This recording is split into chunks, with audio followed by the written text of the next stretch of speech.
ઓમ શ્રી ગણેશાય નમઃ. જય શ્રી કૃષ્ણ મિત્રો. ભાદરવા સુદ બીજ રામદેવ પીરના નોરતા. આજે આપણે સાંભળીશું રામદેવ પીરની કથા.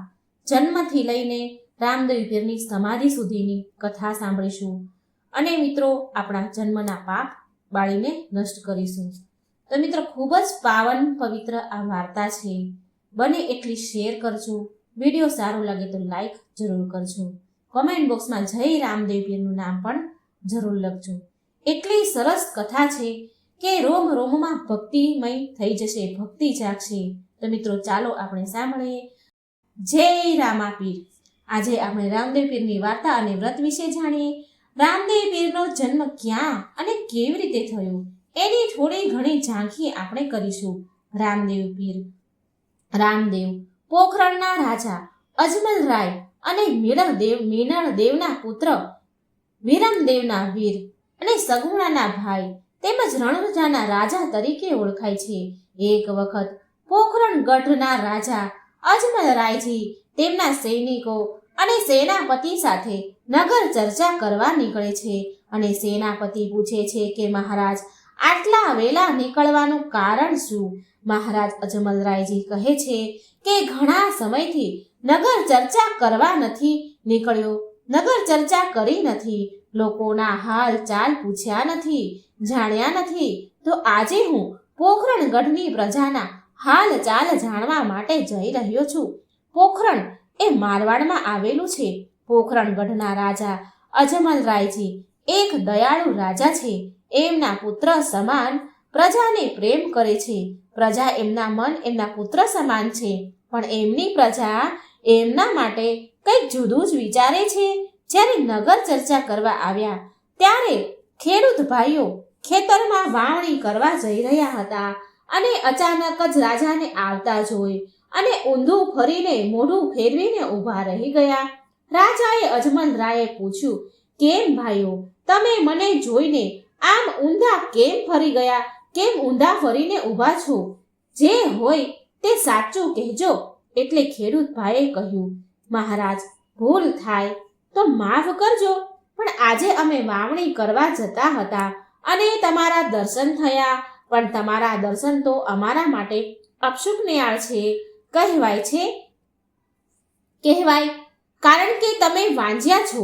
જો તમારા દર્શન કરીને અમે વાવણી કરવા જઈશું તો અમારો પાક સારો નહીં થાય. અને રાજા અજમલરાય બોલ્યા, હું ક્યાં વાંજ્યો છું ભાઈઓ?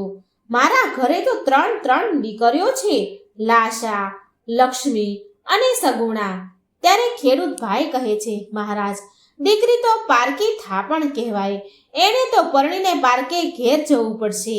તમારો મહેલ સૂનો થઈ જશે, પછી તમારે ત્યાં રાજ ચલાવનાર કોણ? તમારો વંશ સંભાળનાર કોણ?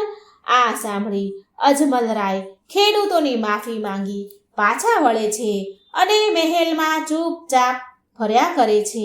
અને મીનળદે આ બધું જ જોઈ રહ્યા હતા. તેમને ચિંતા થાય છે અને પૂછે છે કે હે મહારાજ, એવું તો શું થયું છે કે તમને એવી કઈ ચિંતા કોરી ખાય છે કે 2 દિવસથી તમે અનાજનો દાણો પણ નથી લીધો કે નથી વાતચીત કરતા? અને રાજા મીનળદે આખી જ ઘટના વિશે વાત કરે છે મીનળદેને અને કહે છે કે મહારાણી, મારા પગલાં મારી પ્રજા માટે અપશુક નિયાળ છે. તો આવા રાજા બનીને રાજ કરવાનો શું ફાયદો? જીવીને શું ફાયદો? મહારાણી, હવે મારાથી વાંજ્યા મેણા નથી જીરવી શકાતા. ત્યારે મીનળદે બોલ્યા, મહારાજ શાંત થઈ જાઓ. શાસ્ત્રમાં દરેક દુઃખના નિવારણ હોય છે. મારી વાત માનો તો તમે દર વખતની જેમ તમે ગંગાજીના દર્શન કરી કાશીના યાત્રાએ જઈ આવો, કેદારનાથના દર્શન કરી આવો. શિવજી જરૂર આપણા ઉપર કૃપા કરશે. રાજા મીનળદેની આ વાત સાંભળે છે અને સહમત થયા અને દર્શન કરવા માટે પ્રયાણ કરે છે અને પ્રતિજ્ઞા લે છે કે જો મને શિવજીની કૃપા નહીં મળે, ભોળાનાથ પ્રસન્ન નહીં થાય, તો હું ત્યાં જ શિવજીના ધામમાં અન્ન જળનો ત્યાગ કરી મારા જીવનનો અંત લાવી દઈશ. અને અજમલરાય ભોળાનાથના દર્શન કરવા જાય છે. ભોળાનાથના દર્શન કરે છે ત્યારે કહે છે કે ભોળાનાથ કહે છે એમને રાજાને કે હે અજમલરાય, તમારું નિવારણ દ્વારકામાં બિરાજમાન ખરા દ્વારકાધીશ કરી શકશે. તમે ત્યાં જાઓ અને એમને અરજ કરો કે હે કાનુડા, વિધાતાએ આપેલા વાંઝા મેણામાંથી મને ઓગાર. મારાથી મેણા નથી સંભળાતા, મેણા ટોણા સહન નથી થતા. અને અજમલરાય દ્વારકામાં જાય છે, દ્વારકાધીશના દર્શન કરે છે અને તેમને અરજ કરે છે, હે કાનુડા, મને વાંઝ્યા મેણામાંથી ઉગાર. ત્યારે ત્યાં હાજર પૂજારી હતા એ કહે છે કે આ તો એક મૂર્તિ છે. જો તમારે ખરા કૃષ્ણના દર્શન કરવા હોય, ખરા દ્વારકાધીશના દર્શન કરવા હોય તો તમારે સમુદ્રમાં કૂદકો મારવો પડશે, કારણ કે દ્વારકાધીશની નગરી તો સમુદ્રમાં છે, તે સોનાની નગરી છે. ત્યારે અજમલરાય કહે છે કે મને ત્યાંનો માર્ગ બતાવો. અને પૂજારીજી એમને માર્ગ બતાવે છે. અને અજમલરાય તો પુત્રની ઝંખનામાં અંધ હતા, એમને વાંઝિયા મેણામાંથી મુક્ત થવું હતું અને એમણે સમુદ્રમાં કૂદકો માર્યો અને પહોંચી ગયા સોનાની નગરી દ્વારકામાં. અને ત્યાં તેમણે કૃષ્ણ ભગવાનને જોયા અને અજમલરાયે ભગવાન કૃષ્ણને આજીજી કરી અને કહ્યું. અને કૃષ્ણ ભગવાન અજમલરાયજીને કહે છે કે લો, આ પુષ્પ પારણામાં પધરાવજો, તમારે ત્યાં દીકરાનો જન્મ થશે. અજમલરાયજી શ્રી કૃષ્ણ ભગવાનને ફરી કાલાવાલા કરે છે કે હું એવું ઈચ્છું છું કે તમે મારે ત્યાં પુત્ર રત્ન તરીકે પધારો. અને કૃષ્ણ ભગવાન એમને બીજું પુષ્પ અર્પણ કરે છે અને કહે છે, જરૂર, તમારો દીકરો બનીને હું અવતાર લઈશ. પ્રથમ પુત્ર તમારે થાય તો એમનું નામ વિરમદેવ રાખજો. અને લો, આ મારી 4 નિશાની છે. 4 નિશાની રતન, કટોરો, કેડિયું, અમરડાળ. જો આ 4 નિશાની તમને દેખાય તો માનજો કે મારો જન્મ થયો અને મારું નામ રામદેવ પીર રાખજો. ભાદરવા સુદ 11 પ્રાતઃકાળે હું આવીશ અને મહેલમાં કુમકુમ પગલા પડે તો જાણજો કે મારો જન્મ થયો છે. તમે પિતા અને હું તમારો પુત્ર અને તમારા બીજા સેવકો મારા લીલુડા ઘોડા તરીકે રહેશે.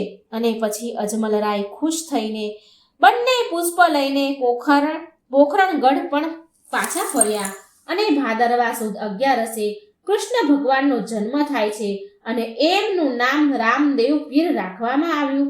રામદેવ પીર એ તો ભગવાનનો અવતાર, એટલે એ બાળપણથી જ એમના પરચા દર્શન કરાવતા રહ્યા.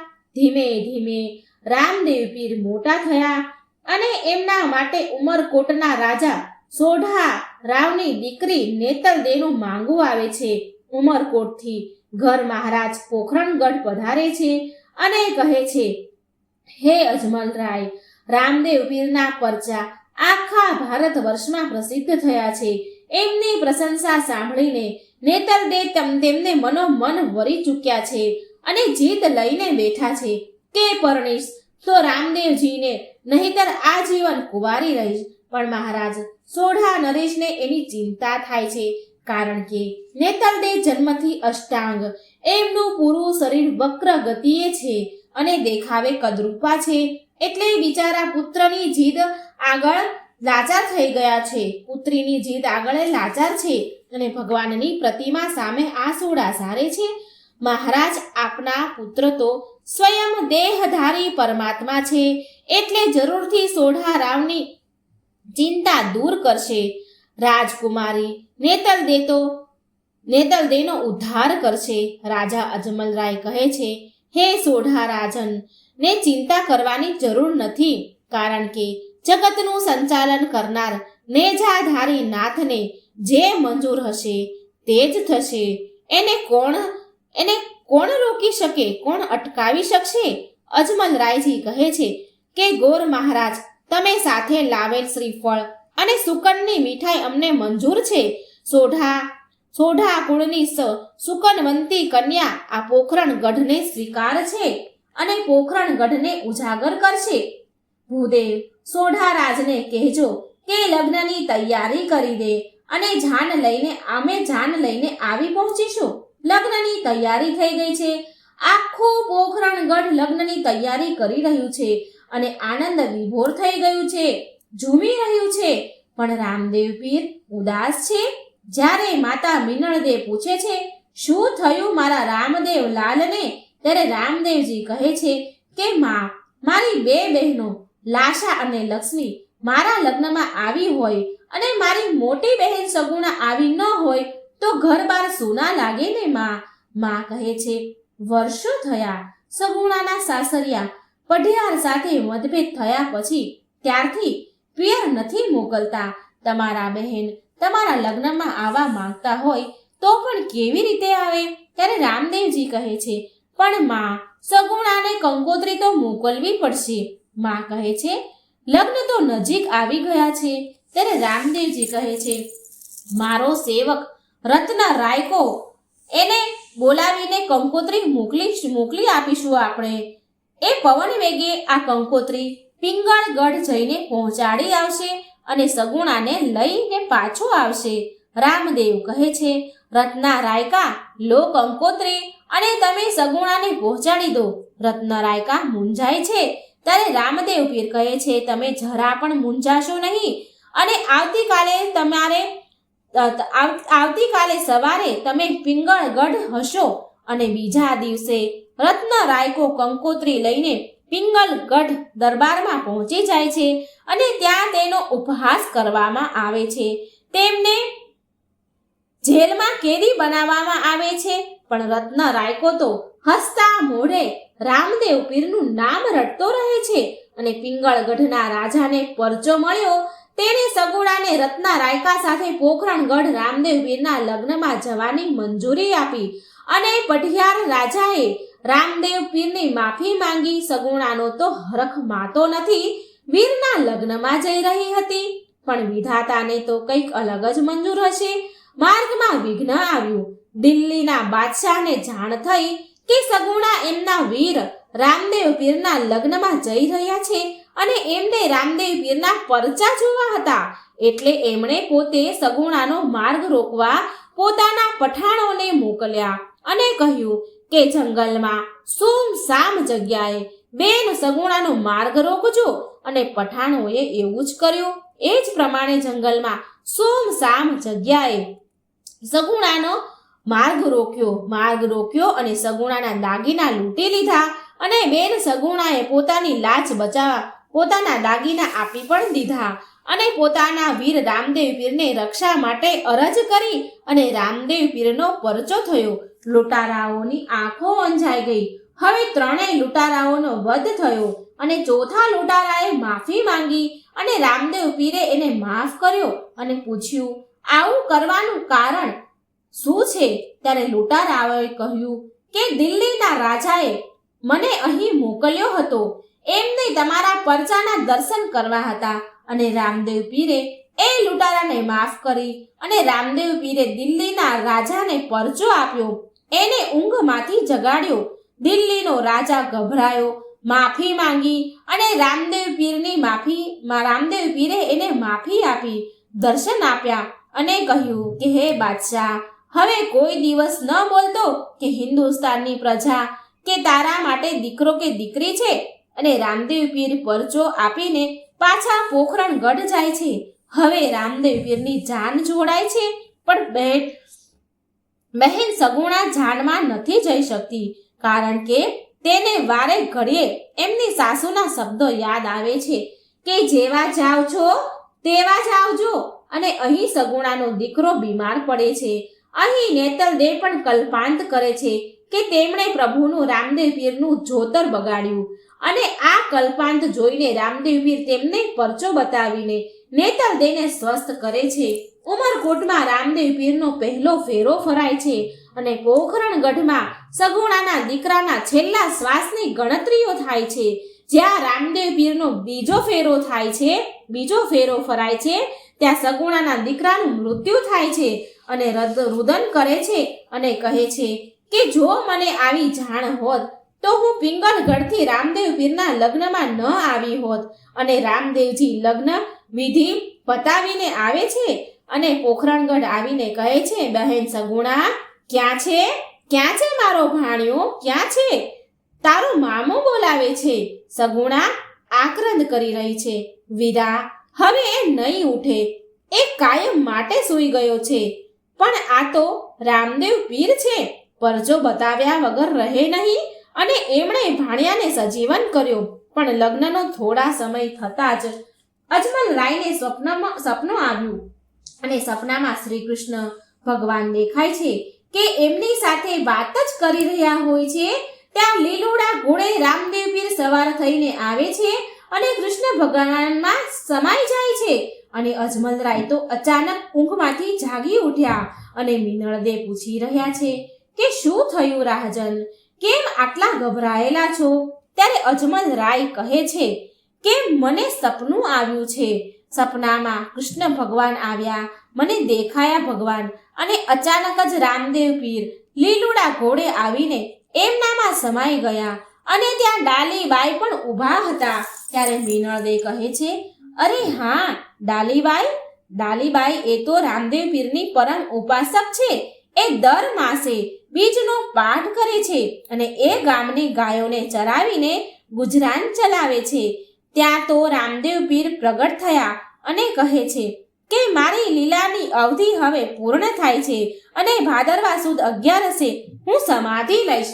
તે બધાને જાણ કરી દેજો કે જેથી કરીને બધાનો ભેટો થઈ જાય.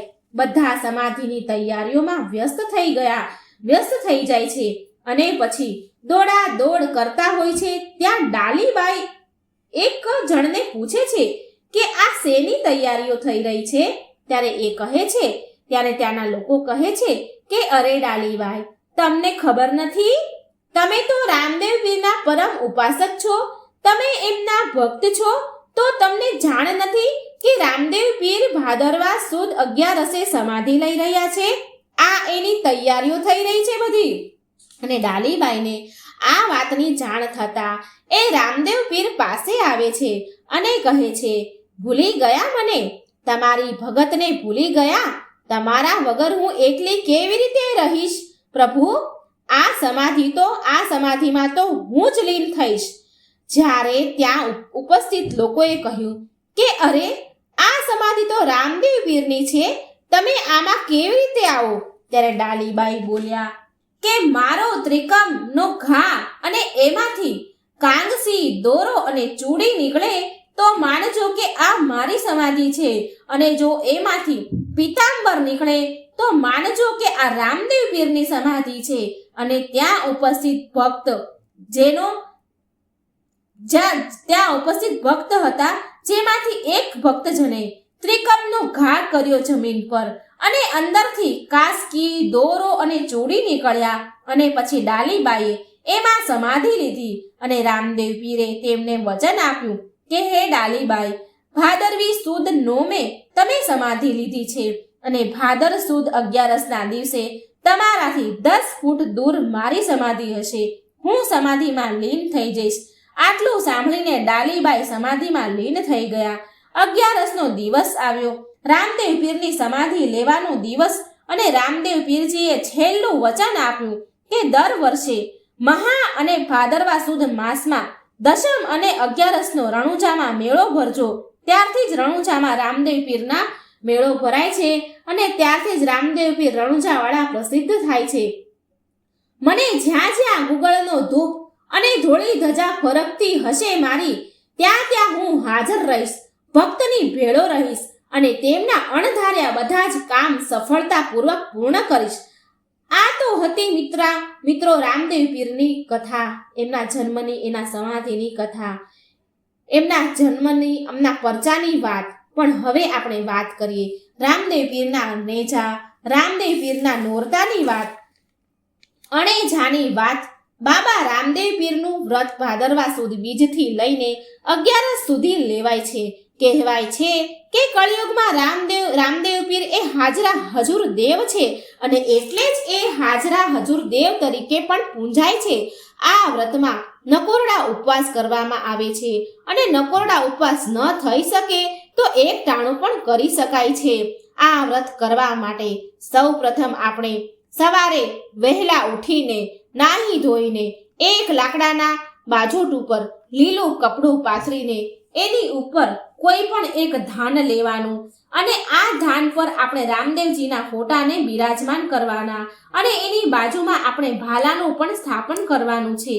આ દરમિયાન રામદેવ પીરને ધૂપ અગરબત્તી કરવાની છે અને આ વ્રત દરમિયાન જો રામદેવ પીરના સ્થાન પુણ્યધામ રણુજાના દર્શન કરવા જઈ શકાય તો એ ઘણું શુભ માનવામાં આવે છે અને જો રણુજા ન જઈ શકાય તો ઘરે બેઠા આપણે આ વ્રત કરી શકાય, તેમના દર્શન કરવા જોઈએ. તો આ હતી રામદેવ પીરની કથા, રામદેવ પીરના નેજાની કથા, રામદેવ પીરના નોરતાની કથા. તો મિત્રો આ સાંભળી તમને ખૂબ જ આનંદ આવ્યો હશે. તો વિડીયોને લાઈક કરજો, બને એટલો શેર કરજો જેથી ભગવાનની લીલા બધાને જ સાંભળવાનો અવસર મળે અને કમેન્ટ બોક્સમાં ભગવાનનું નામ પણ જરૂર કરજો. ચેનલને સબસ્ક્રાઇબ જરૂર કરજો. બોલો રામદેવ પીરની જય. જય શ્રી કૃષ્ણ. રાધે રાધે. Thank you.